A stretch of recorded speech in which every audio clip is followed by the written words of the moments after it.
परमेश्वरलाई धन्यवाद होस्। हामी प्रभुले सिकाउनु भएको प्रार्थनाको विषयको पिताको विषयमा हेरिराखेका छौँ है। यहाँ हाम्रा स्वर्गमा बस्नुहुने पिता, अनि हामीले सायद योभन्दा अगाडि दुईवटा एपिसोडलाई हामीले हेरिसकेका छौँ। आज हामी एउटा अलिकति छुट्टै तर पिता भन्ने कुरालाई अलिकति अझै अर्को पहलुबाट, अर्को एउटा अन्डरस्ट्यान्डिङबाट हामी बाइबलमा हेर्छौँ। हामीले 2 दिनमा के हेरेका छौँ भन्दा मोटामोटी के कुराले हेर्यौँ भने परमेश्वर पिता हुनुहुन्छ अनि ही इज द प्रेजेन्टेटर अथवा ओरिजिनेटर अफ अ लाइफ। हाम्रो लाइफको उहाँ ओरिजिनेटर हुनुहुन्छ। अनि अदनको बगैँचामा जब उहाँले जीवनको सासलाई फुकिदिनु भयो, बाइबलले भन्छ Adam became a living soul. अझै हामीले के हेर्दै थियौँ भन्दाखेरि हाम्रो स्पिरिट त्यति बेला एकदमै ठिक थियो, तर दुष्टको छलमा परेर उनीहरूले आफ्नो भित्रको स्पिरिटलाई अन्धकार बनाइ पठाए, अथवा उनीहरूको प्राणको क्षेत्रले त्यो आत्मालाई कभर गरिने, आत्मा कहिले पनि बाहिर आउनु पाएन। तर जब येशू प्रभु धरतीमा आउनुभयो अनि अथवा त्योभन्दा अगाडिको समयमा हेऱ्यो भने जब परमेश्वरले उहाँको आत्मा, उहाँको स्पिरिटलाई मान्छेमा इन्फ्युज गरिदिनुहुन्थ्यो। पुरानो नियममा स्पष्टसँग के बताएको छ भने परमप्रभुको आत्मा फलानु माथि पर्यो, गिदोन माथि पर्यो, अथवा दाउद माथि पर्यो, अथवा यो माथि पर्यो। That is infusion. एउटा नर्मल ह्युमन बिइङ जो एउटा भनौँ न साधारण जीवन जिउँदै गरेको मान्छेलाई जब परमेश्वरको आत्माले इन्फ्युज गर्थ्यो त्यति बेला ऊ एउटा असाधारण व्यक्ति बनिन्थ्यो। That was anointing, that was not the infilling of the Holi spirit है त। यहाँ टेक्निकली बुझ्नुपर्ने कुरा के हो भने त्यो चाहिँ पवित्र आत्माले भरिएको होइन। त्यो पुरानो नियमको समयमा चाहिँ उनीहरूले विशेष कामको निम्ति अनोइन्टिङ पाउँथे, अभिषेक पाउँथे। एक हिसाबले भनेको अनोइन्टिङ भनेको चाहिँ गिफ्टिङ भनेको। जस्तो कि आज परमेश्वरले मलाई सिकाउनको लागि गिफ्टिङ दिनुभएको छ, अनोइन्टिङ दिनुभएको छ। कहिलेकाहीँ अगमबानी गर्नलाई चाहिएको बेलामा अगमबानी गर्नुपर्ने समयमा उहाँले मलाई अगमबानीको अनोइन्टिङ दिनुहुन्छ। कहिलेकाहीँ उहाँले मलाई चङ्गाई गर्नुपर्ने बेलामा चङ्गाई गर्ने अनोइन्टिङ दिनुहुन्छ। त्यो स्पेसिफिक कुराहरू हो, तर पवित्र आत्माले भरिनु चाहिँ बेग्लै कुरा हो। अनि पुरानो नियममा चाहिँ उनीहरूले परमेश्वरलाई किन पनि पिता भनेर भन्न सक्थेनन् भन्दाखेरि चाहिँ उनीहरू भित्र पवित्र आत्माको इन्डवेलिङ थिएन। येशू प्रभुको रगतको बलिदानले उनीहरूलाई धर्मी तुल्याइएको थिएन। उनीहरूको पापलाई अटोन गर्नु चाहिँ केले गर्थ्यो? पशु प्राणीको रगतले मात्र गर्थ्यो। यसकारणले गर्दा हिब्रूको किताबमा के भनेको छ भन्दाखेरि रगत नबगाई पाप मोचन छैन अथवा पापको क्षमा छैन। यसकारणले गर्दाखेरि रोमीको किताबमा होइन पौलले के भनेका छन् भन्दाखेरि पापको ज्याला के हो? मृत्यु हो। पापले जहिले पनि केलाई डिमान्ड गर्छ? डेथलाई डिमान्ड गर्छ। अनि त्यो डेथलाई डिमान्ड, त्यो डेथको डिमान्डलाई कसले पुरा गरिदिनु भयो? येशू ख्रीष्टले पुरा गरिदिनु भयो। यसको एउटा अर्थ पापले पाप गरिसकेपछि, पाप कमिट भइसकेपछि त्यसले कि त त्यो पाप गर्नेको डेथलाई डिमान्ड गर्छ भनेको पाप गर्ने हरेक व्यक्ति मर्नु पर्यो। तर त्यसको सट्टामा येशू प्रभु मर्नु भएकोले गर्दा हाम्रो पापको ज्याला उहाँले तिर्दिनु भएको छ। मैले बाँकी खाएँ, प्रभुले तिर्दिनु भयो भने जस्तै हो। मैले ऋण पाएँ, ऋण खोले, प्रभुले तिर्दिनु भयो भने जस्तै हो। सो येशू प्रभु आउनु भएपछि मात्रै पृथ्वीमा पिताको रेभलेसन, पिताको प्रकाश प्रकट हुन सुरु भयो। अलराइट, दाउदहरूले, मोसाहरूले उनीहरूले धेरै मात्रामा परमेश्वरलाई पिता भनेर चिनाउन सकेनन्, तर येशू प्रभुले मात्रै पिता भनेर चिनाउनु भयो। येशू ख्रीष्टको उपस्थितिले, अझ भनौं पवित्र आत्माको भरपुरीले, किनभने बाइबलले के भन्छ भने जतिलाई पवित्र आत्माले डोराएका छन् तिनीहरू के हुन्? परमेश्वरका सन्तानहरू हुन्। अथवा योहन्ना 1:12 को भनाइ के हो भने जतिले येशू ख्रीष्टलाई विश्वास गरे तिनीहरूलाई नै परमेश्वरले के हुने? सन्तान हुने अधिकार अथवा हक दिनुभयो। द रेभलेसन अफ फादर अथवा अन्डरस्ट्यान्डिङ अफ फादर, पिताको बुझाइ चाहिँ येशू ख्रीष्ट र पवित्र आत्माले मात्रै क्लियर गर्न सक्नुहुन्छ। अनि हरेक अभिषेक पाएको हरेक व्यक्तिले परमेश्वरलाई पिता भनेर चिनेको हुन्छ भन्ने केही पनि ग्यारेन्टी छैन। पुरानो नियममा धेरैले अभिषेक पाए तर परमेश्वरसँगको उनीहरूको पिताको सम्बन्धै भएन। सिम्सोनको भएन, हाइली एनोइन्टेड म्यान, अनि उसले आश्चर्य कामहरू गरेको छ तर परमेश्वरसँग उनको पिताको सम्बन्धै रहेन। त्यसकारणले गर्दा येशू प्रभुले जजमेन्टको लागि के भन्नु भएको छ भने नि अन्तमा कस्तो हुन्छ अरे, हे प्रभु येशू, तपाईको नाउँमा हामीले भूत धपाएनौ, तपाईको नाउँमा हामीले मिराकल गरेनौ, विभिन्न भाषाहरू बोलेनौ। We did in your name Jesus. What is the answer of Jesus? मैले तिमीलाई चिन्दिन।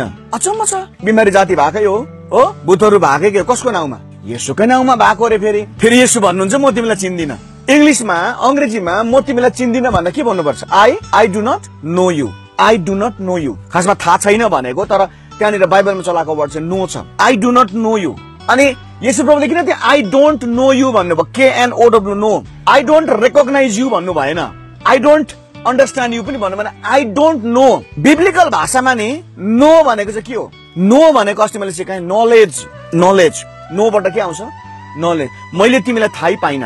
नम्बर 1 अर्थ चाहिँ तिमीमा मेरो नलेजै थिएन, मेरो गिफ्टिङ चाहिँ थियो तिमीमा, तर म को भन्ने कुरोको नलेजै भएन तिमीलाई कहिले पनि। You use my gifting. मैले कसैलाई बर्थडेमा दामी गिफ्ट दिएको छु अनि त्यसले मेरो विरोध गर्यो, मदेखि सम्बन्ध टुटाएर गयो भने 2 वर्षपछि गएर म त्यो मेरो गिफ्ट फर्का भनेर म भन्दिनँ। मान्छेले त भन्दैन भनेपछि उनीहरू गिफ्टिङमा अपरेट भएको हो, अगमबानी पनि बोलेको, भूत पनि धपाएको, बिमारी पनि जाति बनाएको हो। तर नि येशूले भन्नुभयो आई डु नट नो, अथवा तिमीहरूमा मलाई जान्ने मेरो नलेजै थिएन। अन्डरस्ट्यान्डिङ र विजडमको त कुरै नगरौँ अर्को लेभलको। अनि तिमीले पनि भनिदिउँ बाइबलमा जब नो भन्ने शब्द आउँछ नि यो चाहिँ नलेज मात्र होइन है त। नो भन्ने शब्द चाहिँ नि फर्स्टमा बाइबलमा कहाँ युज भएको छ भन्दा नि एडम न्यू हिज वाइफ भनेको छ क्या, अथवा एडम नोज हिज वाइफ। एडम न्यू हिज वाइफ भनेको चाहिँ आदमले उसको श्रीमतीलाई चिन्यो भनेको होइन। आदम र हवाको बीचमा फिजिकल कन्ट्याक्ट भयो, उनीहरू दुईजनाको बीचमा इन्टिमेसी भयो भनेको, एकदमै नजिकको सम्बन्ध भयो भनेको। बिब्लिकल टर्ममा जब सेक्स अथवा नोइङ भन्ने कुरा आउँछ दुईटा एउटै शब्द आउँछ। अनि सेक्स भनेको चाहिँ फोहोर र छाडा कुरा परमेश्वरले बनाउनु भएको होइन, लोग्ने र स्वास्नी बीचको नजिकको एकअर्कासँग एकदमै घनिष्ठ सम्बन्ध भनेको। द्याट इज वाइ यसो हाम्रो आई डु नट नो भनेको चाहिँ म र तिम्रो बीचमा कहिले पनि घनिष्ठ के नै भएन, सम्बन्धै भएन। तिमीले मेरो नाम चलाएर काम गर्यौ त्यो ठिक होला, त्यो काम गर्यो, तर तिम्रो र मेरो बीचमा के नै भएन, घनिष्ठ सम्बन्ध भएन। येशू ख्रीष्ट दुल्हा हुनुहुन्छ, हामी दुलै हौ। शारीरिक सम्बन्धको कुरा होइन तर इन्टिमेसीको कुरा हो। तिमी कहिले मसँग इन्टिमेटै बसेनौ हो। यस कारणले गर्दा येशू प्रभु आउँदै गर्नु हुँदा चाहिँ पृथ्वीमा के लिएर आउनु हो भन्दाखेरि फादरको घनिष्ठ, बुबाको घनिष्ठ सम्बन्ध पृथ्वीमा लिएर आउनु भयो। आमेन। नट ओन्ली गिफ्टिङ, रोगी जाति पार्ने, बिमारी जाति पार्ने काम मात्रै गर्नु भएन। उहाँले भन्नुभयो परमेश्वर मेरो पिता हुनुहुन्छ। आमामा मान्छेलाई रिस उठिहाल्यो। अब एउटा कन्टेक्स्ट हामी हेर्छौँ। अब यहाँ एउटा बुझ्नुपर्छ, योहन्ना 8 अध्यायमा नि अर्को फादरको बारेमा फेरि यीशु प्रभुले बताउनु भयो, शैतान। शैतानलाई पनि मैले पिता भन्नुभयो। फेरि हिजोसम्म के हेर्यो भन्दाखेरि परमेश्वर पिता हुनुहुन्छ, उहाँ हाम्रो प्रेजेन्टेटर हुनुहुन्छ, ओरिजिनेटर अफ लाइफ हुनुहुन्छ। परमेश्वर पिता मात्रै होइन हो, परमेश्वर हाम्रो आप्पा अथवा पापा मात्र होइन, परमेश्वर हाम्रो के पनि हुनुहुन्छ, पापा र मम्मी। यस, यो चाहिँ घनिष्ठ सम्बन्ध हो। God is my father as well as mother हो। We have earthly father also, earthly mother also. तर मैले हिजो एउटा कुरो भने फेरि आज रिपिट गर्छु, संसारको बाबुआमाले खालि हाम्रो रोटी मकान र कपडालाई मात्रै ध्यान दिन्छ भने त्यो बाउ चाहिँ दुष्ट हो, त्यो आमा दुष्ट हो, इभिल हो। खालि संसारकै मात्रै रोटी कपडा मकान भनेको रोटी लुगा फाटो र घर पढाउने हुर्काउने काम गर्छ, परमेश्वरको बारेमा पिटिकै सिकाउँदैन त्यो परिवारले। त्यो चाहिँ दुष्ट बाउ आमा हो। इजिली एउटा बाबु र आमाले चाहिँ नि सबैभन्दा पहिला एउटा नानीलाई परमेश्वरसँग घनिष्ठ हुन सिकाउन पर्छ। एक दिन बाबु मर्छ त अन्त, एक दिन आमा मर्छ त अन्त, अनि उसले परमेश्वरलाई दोष दिनु त्यति बेला होइन। परमेश्वर हाम्रो अनन्त पिता हुनुहुन्छ। अरू देव र योहन्ना 8 अध्यायमा परमेश्वरले अर्को फादरको बारेमा यीशु प्रभुले चिनाउनु भयो, फादर अफ लाइज, झुटको पिता भनेर।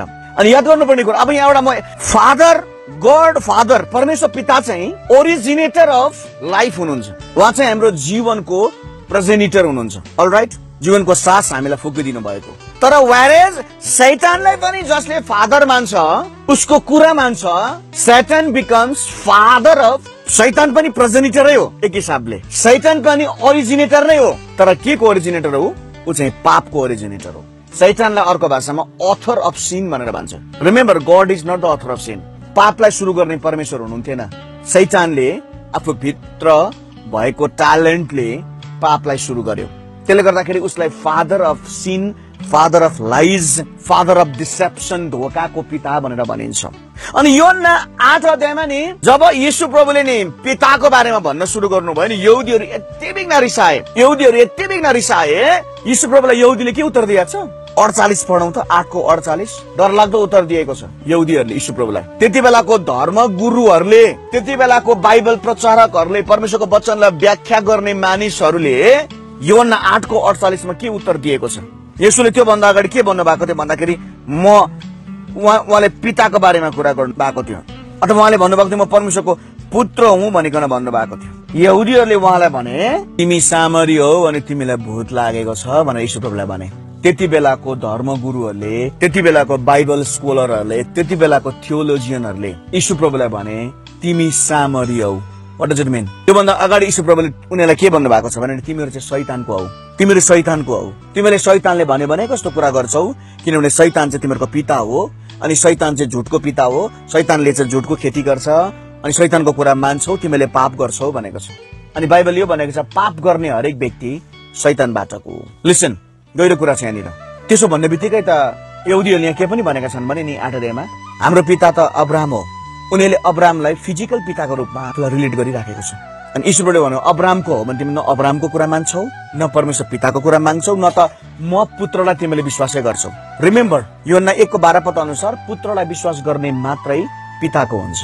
बाटो, सत्य र जीवन पैलाउनेले मात्रै पिता पाउँछ, धर्म पैलाउनेले पाउँदैन। धर्म पैलाउनेले गॉड पाउला, त्यो पनि टाढाको गॉड। पिता भनेको त नजिकको सम्बन्ध, मैले अघि नै भने इन्टिमेसी, घनिष्ठताको कुरा छ। अल राइट, तर उनीहरूले प्याच के भन्दियो भने तिमी त के को, न त अब्राहमको न त परमेश्वरको, के ठुलो कुरा गर्छौ तिमी त सामरी हौ। यसलाई चाहिँ भन्छ स्पिरिट अफ कम्युनलिजम, जातपातको कुरा गर्ने आत्मा। आज पनि हाम्रो ईसाई समाजमा छ। हामी त फलानो जात, हामी त फलानो थर, फलानो त यस्तो थर। आज पनि संसारमा जहाँ जात र पातको कुरा हुन्छ नि, यूहन्ना 8 अध्याय त्यहाँनिर एप्लाई हुन्छ कम्युनलिजमको कुरा। तिमी सामरी हौ, सिधै भन्नु पर्दा तिमी सानो जाति हौ भनेको यहुदीहरूले। त्यति बेलाको यहुदीमा, लिसन, त्यति बेलाको जुजहरूमा नि 3वटा जाति उनीहरूले बनाएको थियो। यरुसलेममा बस्ने जुडियन, गालिलियन, सामरिटन, 3वटा थियो। त्यसमध्ये मैले हिजो पनि भन्दै थिएँ होला सायद, यरुसलेममा बस्नेहरूले आफूलाई ठुलो जात, धनी, भयंकर सोच्थे, जस्तो कि आजको क्रिस्चियनहरूले सोच्ने गर्छन्। विवाहको कुरामा आइपुग्यो भने जति गरे पनि जात त मिलाउनु पर्यो नि हौ। शैतान तर्फको, सिधै भन्दैछु शैतान तर्फको। उनीहरू फिजिकल रिलेसनशिपलाई इम्पोर्टेन्स दिन्छन्, भनेको अर्थली फादर, पृथ्वीको बाबुको जातमा उनीहरू जिउन खोज्छन्। हामी त फलानो जात, त्यो त फलानो जात। यहाँ प्रभुले सिधै भन्यो तिमी सामरी हौ, तिमी सानो जात हौ, अनि तिमीलाई भूत लागेको छ, हामी ठिकै भन्दैछौ भनेर उनीहरू भन्छन्। त्यति बेलाको यीशु प्रभु एक त गालिलबाट हुनुहुन्थ्यो। मैले हिजो भने गालिलियनहरू उनीहरूले गालिलियनहरूलाई सानो जात, तल्लो दर्जाको, तल्लो मान्छे भनेर संज्ञा दिन्थे त्यति बेलाको यहुदीहरूले। अनि यहाँनिर सिधै भन्यो तिमी चाहिँ गालिली हौ, तिमी चाहिँ सामरी हौ। उनीहरूकै आफन्तहरू हो सामरीहरू, तर उनीहरूलाई सानो जात भनेर उनीहरूले हेप्न सुरु गर्थे। अनि यीशु प्रभुलाई लास्टमा अन्तिम अस्त्र प्रयोग गरेको छ। तिमी के को परमेश्वरको छोरा हुन्छौ, तिमी के को ठुलो कुरा गर्छौ, तिमी त सानो जात हो। यो पुस्तालाई यो कुरा सिकाउँदैछु। संसारमा जब जात पातको कुरा आउँछ, धनी र गरिब, पढेको र नपढेको कुरा आउँछ नि, तब एउटा कुरा बुझ्नु, यीशु प्रभुले भन्नुभएको कुरा चाहिँ के भने तिमीहरू शैतान तर्फका हो, अनि तिमीहरूको पिता नै शैतान हो। यहाँनिर जातको कुरा गरिहाल्यो, बायोलोजिकल फादरको कुरा गरिहाल्यो। 44मा प्रभुले के भन्नुभयो, त्यो आफ्नै तर्फबाट बोल्दछ, त्यो झुट र झुटको पिता हो। अनि प्रभुले भन्नुभयो त्यो यहुदीहरूलाई तिमीहरू चाहिँ शैतान तर्फका हो। मुनिपट्टि प्रुफ लगाइदिइहाल्यो के भनेर, तिमी यीशुलाई के भने तिमी सानो जातको हौ र तिमीलाई के लागेको छ, भूत लागेको छ। अर्कालाई खसाल्न थालिहाल्यो। भूत लागेको मान्छेले, शैतान तर्फको मान्छेले जहिले पनि अरूलाई खसाल्छ, सानो देख्छ। प्रुफ गरिदियो उनीहरूले हामी शैतानको हौ भनेर प्रुफ गरिदियो। किनभने ब्लास्फेमी भन्छ नि है, अर्काको विरुद्धमा बोल्ने आत्मा जहिले पनि शैतानबाट आउँछ। उनीहरूले तिनै प्रुफ गरिदियो तिमी चाहिँ यस्तो हौ भन्ने बित्तिकै यो पुस्ताले जब जातपात, ठुलो सानो, पढेको, कालो गोरो, धनी गरिब छुटाउन सुरु गर्छौ नि, एउटा कुरा बुझ्नु, शैतान तर्फको। म शैतानको भाषा बोल्दैछु, म चाहिँ ज्योतिको भाषा होइन, म लाइटको भाषा होइन, म लाईको भाषा बोल्दैछु, झुटको भाषा बोल्दैछु भनेर बुझ्नु पर्ने हुन्छ। अनि मैले भने हिजोदेखि नै मैले एउटा गरेँ के भन्छु नि, फादरको विषयमा कुरा गर्दाखेरि इभन जब हामी पृथ्वीको आफ्नो बाबुको जात, आफ्नो पिताको धन सम्पत्ति, आफ्नो पिताको आइडेन्टिटीलाई मात्र लिएर जीवनमा हिँड्छौँ भनेदेखिलाई नि हामी दुष्ट बाबुको दुष्ट छोराछोरी हुन्छौँ। सिधै कुरा, बाबुको धनमा घमण्ड गर्छौँ, मेरो बाउ यस्तो, मेरो आमा यस्तो, मेरो परिवार यस्तो, म त एकदम मेरोमा खाना लाउनु प्रशस्त छ, केही ठुलो कुरै होइन। शरीरको खाँचो पूरा गरिनु ठुलो कुरो होइन, एउटा दुष्ट बाबुले पनि गर्छ अरे। तर हाम्रो आत्मिक बाबु, हाम्रो स्वर्गीय बाबु, हाम्रो परमेश्वर हुनुहुन्छ, जसले चाहिँ हाम्रो सबैभन्दा सर्वोच्च खाँचोलाई पहिला पूरा गर्नुहुन्छ नि। हाम्रो सर्वोच्च खाँचो चाहिँ उदाहरणीय जो उहाँले आफ्नो पुत्रलाई पठाइकन पूरा गर्नु भएको छ। अनि जब पुत्र आउनु भयो नि, बाइबलले भन्छ उहाँले हामीलाई स्वतन्त्र गराउनुहुन्छ। केबाट भन्दा शैतानको सम्बन्धबाट अनि सांसारिक बाबुहरूको दुष्टताबाट हामीलाई अलग गर्नुहुन्छ। यसको मतलब आफ्नो बाबुलाई दुष्ट भन्नु भनेको चाहिँ होइन। मैले पटक सिकाउँदैछु, म मेरो छोरीहरूको खाँचो पूरा गर्छु, मेरो छोराको खाँचो पूरा गर्छु, तर म दुष्ट बाबु किन होइन भनेदेखिलाई मैले तिमीहरूको शारीरिक खाँचो पूरा गर्नुभन्दा पहिला आत्मिक खाँचोलाई पूरा गर्ने प्रयास गरेको छु, किनकि मेरो घनिष्ठता परमेश्वरसँग छ।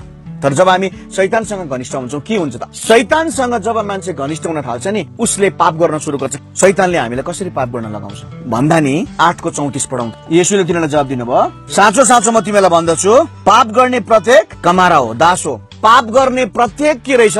पापको दास हो। भनेपछि पाप के हो? म पापको दास भएँ भने पाप मेरो के भयो?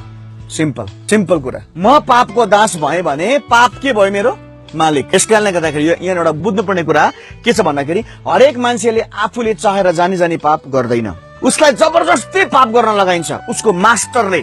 यदि उसको बाबु चाहिँ शैतानलाई मानेको छ भने शैतानले जबरजस्ती पाप गर्न लगाउँछ। एउटा कुरो के बुझ्नुपर्छ भने म आफै चाहिँ पाप गर्दिन। आमेन। हवाले आफै चाहिँ पाप गरेको होइन, शैतानले बहकाए। जब शैतानको आवाज सुन्यो नि, शैतानको कुरा डिसेप्सनलाई पत्यायो नि उसले, त्यो यस्तो होस् भनेर, अनि उसले त्यो कामलाई गरी पठाएको छ।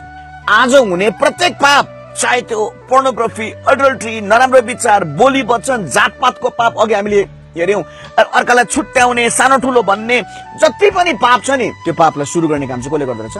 शैतानले। यदि शैतानलाई हामीले जीवनमा मास्टर बनाएको छौं भने, शैतानलाई हामीले हाम्रो जीवन सबमिट गरेका छौं, जिम्मा दिएका छौं, हाम्रो बोली वचनले ठाउँ दिएका छौं भने नि शैतानले हामीलाई पटक पटक पाप गर्न लगाउँछ। किनकि हामी शैतान तर्फको भइहाल्छौं, उसकै भाषा बोल्छौं, उसकै विचार बोल्छौं, उसले हामीलाई विचारमा जे हाल्दियो त्यसलाई एन्जोय गर्छौं। यस, यही नै सही हो। अनि प्रभुले यहाँ भन्नु भएको चाहिँ नि सैतान is the father of lies and deception हो। लाइज एन्ड डिसेप्सन भनेको झुट र धोका। शैतानले जहिले पनि नि धोकाधडी कुराहरू गर्न खोज्छ। तँ कमजोर छस्, तँ नराम्रो छस्, तैँले हेर त हिजो यस्तो व्यभिचार गरेको, तैँले हिजो नराम्रो सोची सुत्ने बेलामा हेर त तैँले गर्दा यस्तो भयो, तेरो जीवन यो हेर त, तँ यस्तो फलानासँग तँले सम्बन्ध राखेस्, यो भयो। यति बिघ्न डिसेप्सन डिसेप्सन डिसेप्सन डिसेप्सन। तँ बिमारी होस्, तँ रोगी होस्, तँ कमजोर होस्, तँ सानो जात होस्, तँ यो होस्, तँ त्यो होस्, डिसेप्सन शैतानले यति बिघ्न लिएर आउँछ। यति बिघ्न शैतानले डिसेप्सन लिएर आउँछ।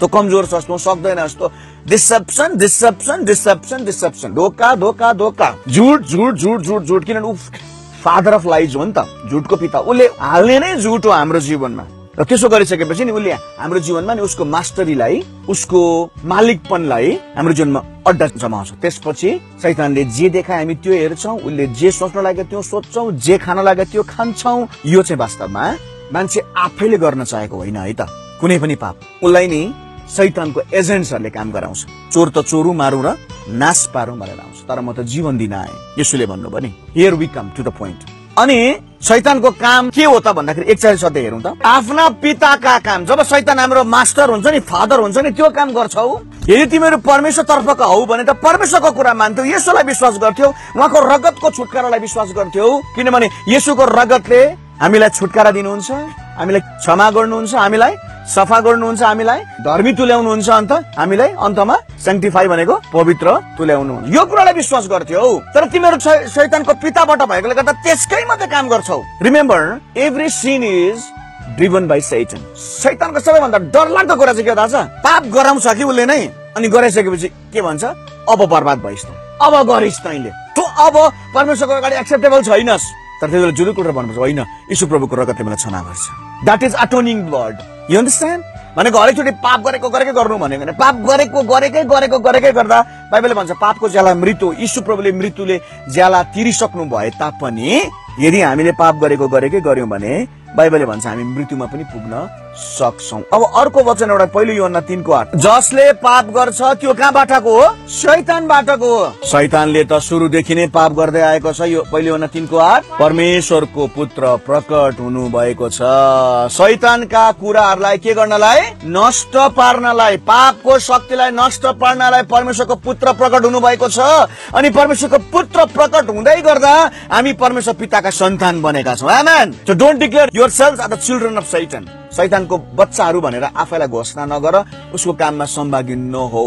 यदि शैतानले ओरिजिनेट गरेको पापमा संलग्न भइहाल्यौ भने पनि एफिसी 1:7 अनुसार येशू ख्रीष्टको रगतको छुटकारामा आइहाला, येशू ख्रीष्टको रगतको क्षमामा आइहाला। आमेन। किनभने बाइबलले रोमी 7:19-20 के भन्छ?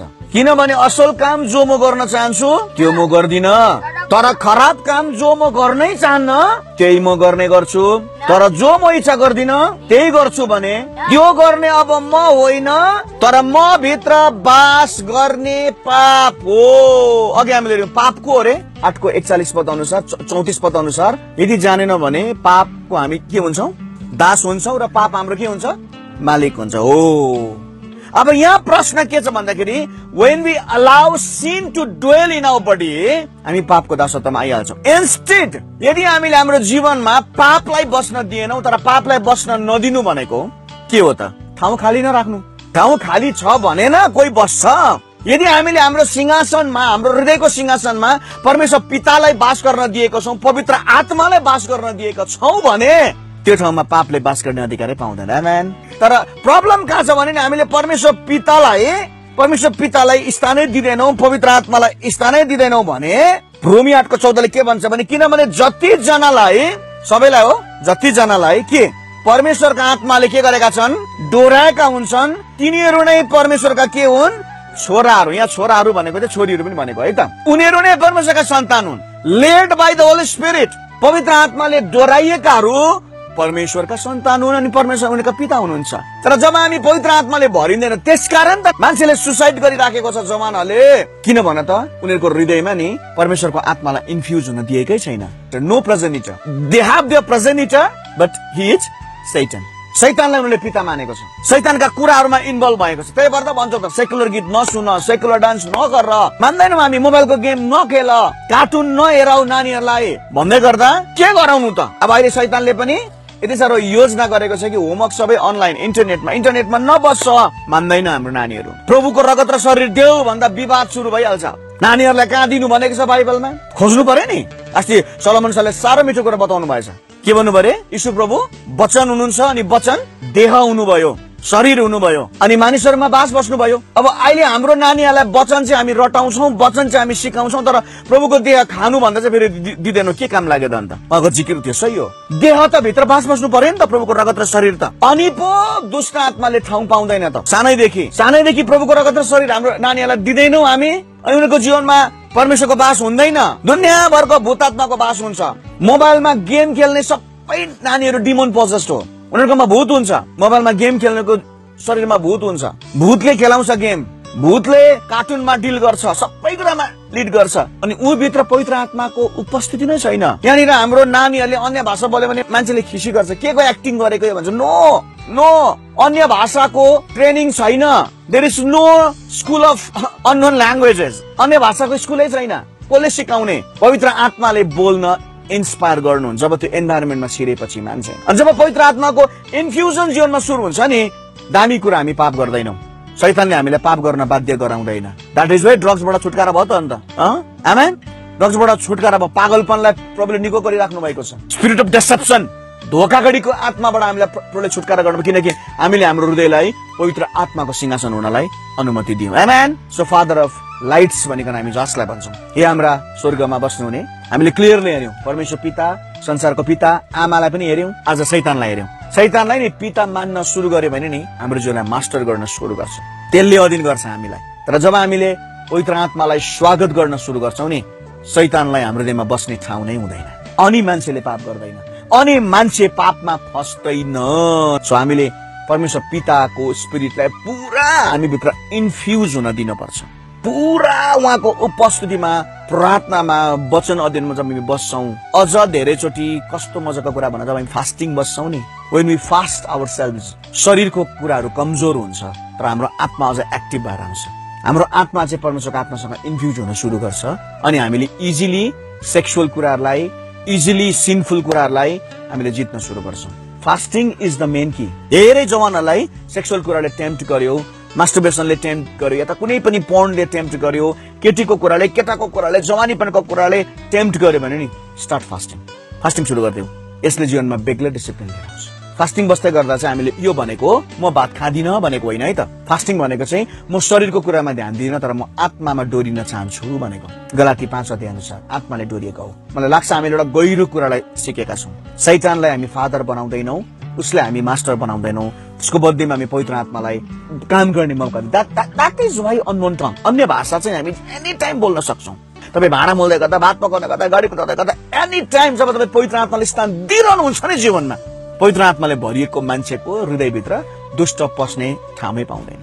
तर खाली छ, फ्री छौँ, बाइबल पढ्दैन, सुती बस्छ, खाली के सोची बस्छ, दुनियाँभरको विचार आउँछ। परमेश्वरलाई महिमा होस् यो टिचिङको लागि।